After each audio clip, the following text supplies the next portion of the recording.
Anyway, this is an older video 3 years ago. Thank you for tuning in. If you're new, get subscribed. If you're a returning subscriber, I appreciate it. A lot of people's new here to the channel, so I'm going back to some of my older videos, going over voiceovers. Maybe you can fix a few little things that I forgot to address in the older videos. You know, that sort of thing. So we got a 6.0 crank right here. It's a factory crank. And I tore down this 6.0 many years ago. And this is how I stored this crank till I could get to it, keep it from rusting, because this metal here that you see in this video, it will rust, and once it does, you usually have to either polish your crank or get a new crank, depending how bad it is, have it turned. So this keeps you from doing that. It's messy, but it works. So anyway guys, this video, I'm Tats by the way, I make videos. I figured I'd show you how I store a crank. Now we've been building an LS on the channel, well, disassembling it. We ain't got to building it yet, so if that's something you're into, get subscribed. But I'm going to show you how I store these crankshafts here and put them up so I can reuse them later. And that's personally how I do it. If you do it different, let me know in the comment section how you store your crankshafts. I know a lot of people just wrap them up, but I actually grease them up and wrap them a little bit special way. So first thing we want to do, show you what grease I use. Now most people would be doing this on the workbench or so whatever, but it's cold outside and my workbench is full. And I'm a country kid, a country boy, a country man.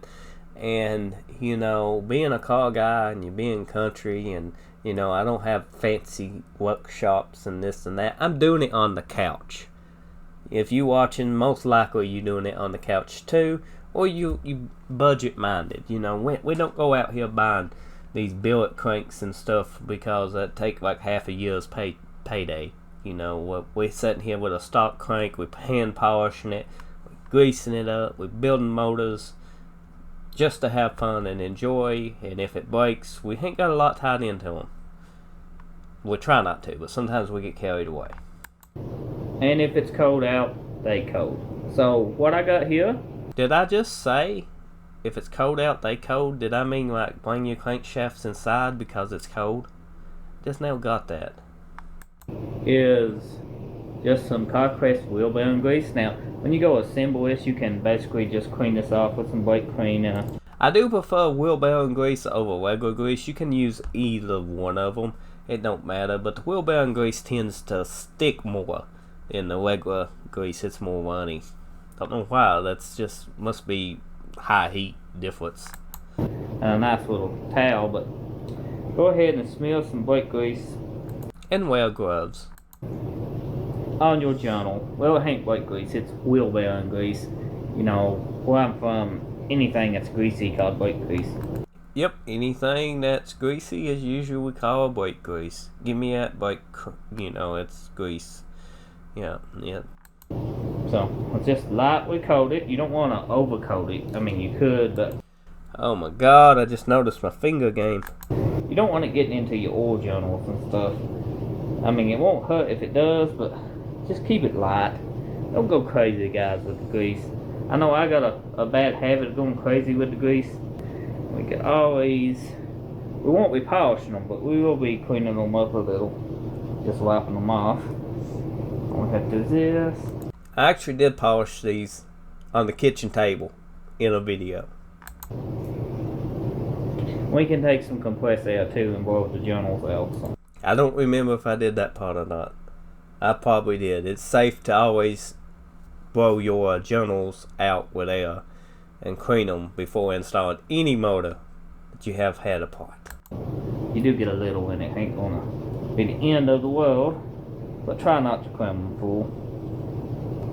This should keep them from rusting, especially if you ain't gonna be assembling it for a month or so. I mean, it does got oil on it, but this grease helps it, gives it a barrier too. Now, once it's greased, comes the fun step.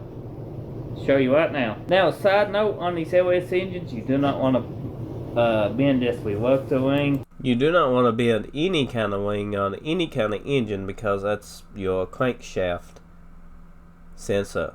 It needs that to tell where the engine is to run good. just so you know. Now, take some bubble wrap. That's what I got right here. You can use bubble wrap to keep a little bit from hitting and binging the journals. If it falls over, you prop anything up against it. The bubble wrap usually will protect it better than saran wrap. But you can use saran wrap. You can use the Lowe's kind, you packaging wrap. You can use any kind you want to. Bubble wrap is what I prefer. Here. And wrap your crank up in bubble wrap. Yep. Maybe 2 or 3 different coats of bubble wrap. Might keep if it bangs up anything, keep it from And I remember how I shot this video. The phone, the camera, is held between my kneecaps. Now I'm going to set this down, bubble wrap this, and then we'll go from there. Once everything is said and done, this is what you're left with, a giant bubble wrapped crankshaft. Now the bubble wrap will help you from getting any damage to your journals. It's a lot stronger than just if you wrapped it in plastic. Not many people know the bubble wrap trick. Most people know how to store a crank. They just don't use bubble wrap. And it's always best to store them upright. Some people actually put them in boxes too after they do this. But this is pretty good for me. Now you want to store your crank in a dry spot. You don't want to put it on like a very heavy place with moisture.